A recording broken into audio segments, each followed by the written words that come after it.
going to be talking to us today about sex differences in the play of XCG for African elephants. Yes, I'm very loud.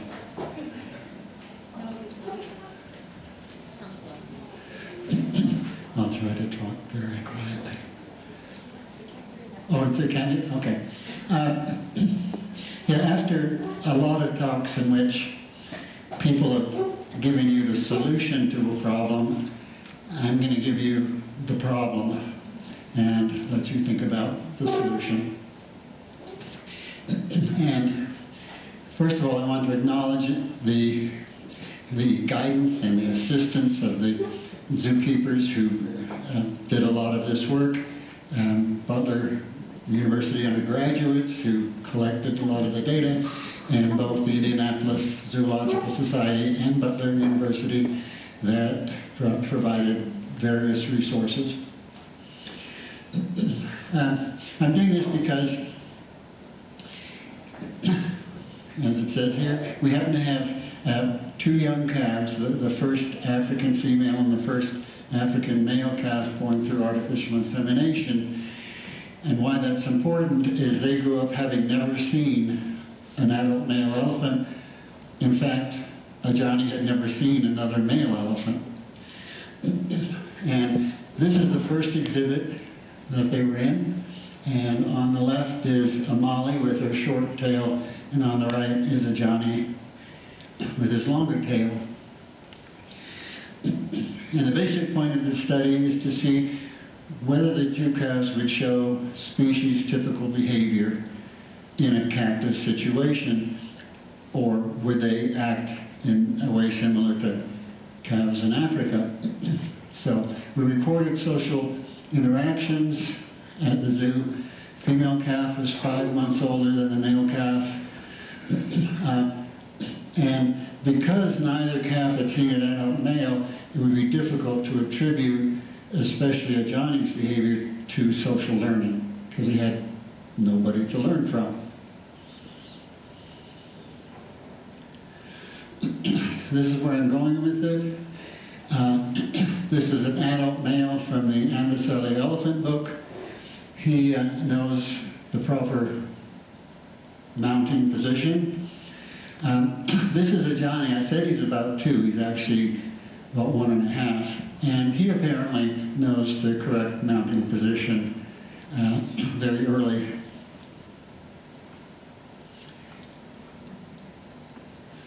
We recorded 21 behaviors. I'll talk about some of them. The way we did it is 0-1 scoring. So for every 30-second interval, I recorded each behavior that occurred in that interval. If a behavior occurred twice in an interval, it didn't count the second time. It was a conservative measure. So did the behavior occur or not? And we used a simple chi-square test to see which animal did which behavior the most. We had about 61 hours of data, or 61 hours of observations, but it turns out that about a quarter of that time, keepers were managing the herd in some way, or one of the two calves was interacting with a keeper. And then there was another portion of time where we couldn't see the calves. Most commonly, there'd be 5 adult elephants standing in a group, and the two calves would go behind them and play. So that's why there's so many times missing. Elephants moved to a new exhibit in 2002. This is a nice Google photo of that exhibit. And these are the behaviors that we recorded. I put them in 4 classes, tentatively, because not everyone would place these behaviors in the same class. Social, affiliative, trunk to genitals, trunk to mouth, follow, and lower. The first 3 are pretty self-explanatory. Lower, recorded if one of the calves laid down, one of the calves kneeled down, one of the calves sat down. If any of those occurred in a 30-second period, that got counted as lower. aggressive play, spar, chunk and twine, push, and ram. The only difference between push and ram is the calf had about a 50 centimeter or 1 meter gap and actually struck the other calf rather than just push it. Spar, we coded at spar if the two calves were facing face to face, less than a meter apart in the sparring position. Trunk and twine is self-explanatory. Reproductive play, chunk on the back from behind, chunk on the back from the side, mounting, and side climb.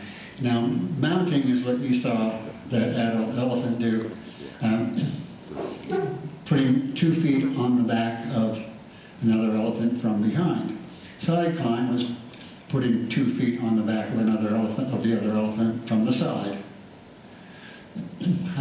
Both mounting and side climb could be full, in which both feet got on top of the back, or partial, only 1 foot made it to the back. The other behaviors, tusk to ground, basically sticking the face in the ground. A foot swing is a front foot swinging back, either not touching the ground or just scraping the surface of the ground. Head shake, everybody here knows what head shake is. Trunk on other's head, and approach and leave.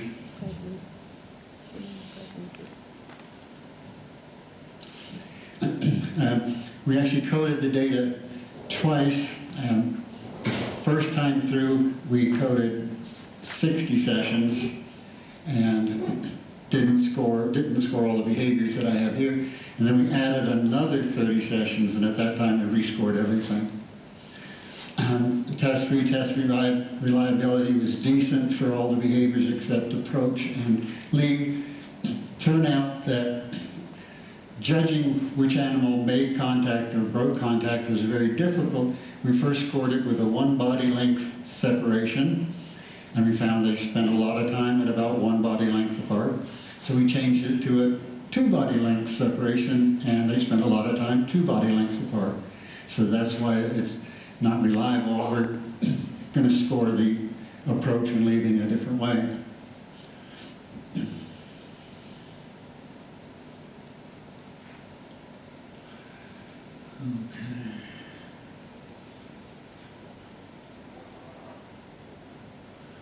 Let's hope.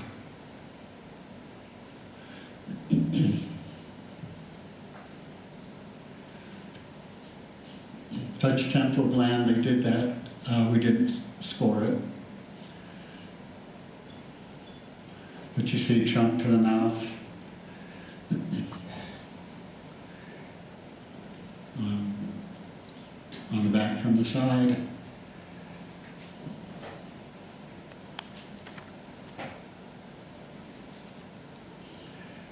It's going to be a push.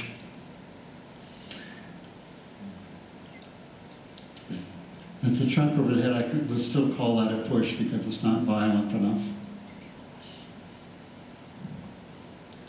And I thought this was a good example for the difficulties of recording the calf behavior when there's 5 other elephants in the area. It's important to watch the very beginning of this because they'll be sparring and a Johnny will just decide the time is right, and you'll see what happens after that.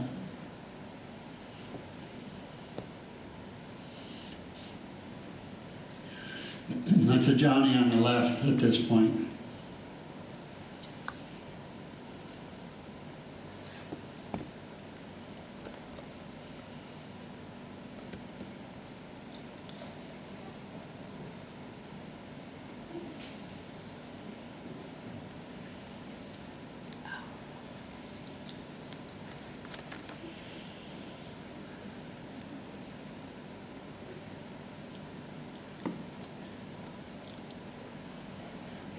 The trunk to the mouth. And then you'll see that would count as a ram. So would that.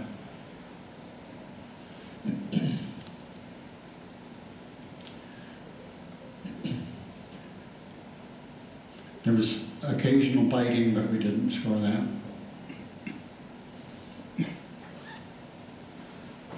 That's a trunk entwined and a quick chunk to the mouth.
Okay.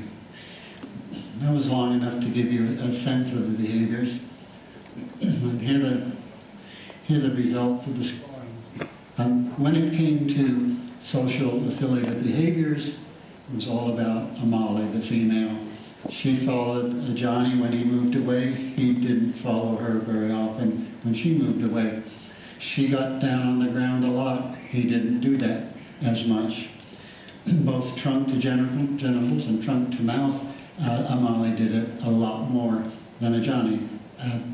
None of that is terribly surprising. It's, to my understanding, what's typically reported in situ. And of course, they haven't had a model of this. This is the aggressive play. Now, by count, they sparred 124 times, and they entwined trunks 57 times. If I have time at the end, I'll explain why I didn't try to decide which one did it first or which one finished it. When it comes to ramming and pushing and head shake, it's all about Johnny. He did more than Amali did. Reproductive play, again, it's all about Johnny. Trunk on the back from behind, trunk on the back from the side. An important one, trunk over the back from behind / mount. That is, there was first a trunk over the back from behind, then a mount, which is like the right way to do it, the traditional way to do it, and then a trunk over the back from the side. Mounting, I put full and partial together. I think Amali had 8 full mounts, and I think Johnny had something like 86. Side climb, a little bit different, and Johnny still did more. And this was the key point in research. Johnny did his first mount when he was 4 months old, first full mount at 4 months. Molly did her first full mount 15 months later. Most of Amali's 8 full mounts were clumsy and imprecise in contrast to Johnny. In Amali's 8 full mounts, she never did trunk on the back from behind first before mounting. Johnny usually did. Other behaviors, foot swing, Amali, approaching Amali, leaving Johnny. Tusk to ground and trunk on the other's head were non-significant. What's supposed to be the point of this? Well, Johnny's never seen another male, so there's no chance that he has learned this behavior socially. And so you've got to assume that since he did this almost perfectly from the very beginning, it's pre-programmed. Now that is not surprising to me, but you don't often get a situation where you can rule out social learning. And since social learning is important, I thought this would be interesting. Amali also showed more typically female calf behaviors. She did have models, so I can't make the same statement about her. So we had two animals raised, born through artificial insemination, raised without seeing another male, acting like they would have if they'd been in a standard situation. Last thing I want to mention, for sparring, it turns out to be really difficult to get a good measure of who started it. For trunk entwining, the situation is different. We didn't score it, but by watching it carefully, you can determine who initiates a trunk entwine and who terminates it. You can also find that one person. When calf tries to terminate it, often the other calf will hold on to the trunk and not let it go. And so that's what I had to say. If anybody has any questions, I'd be happy to answer.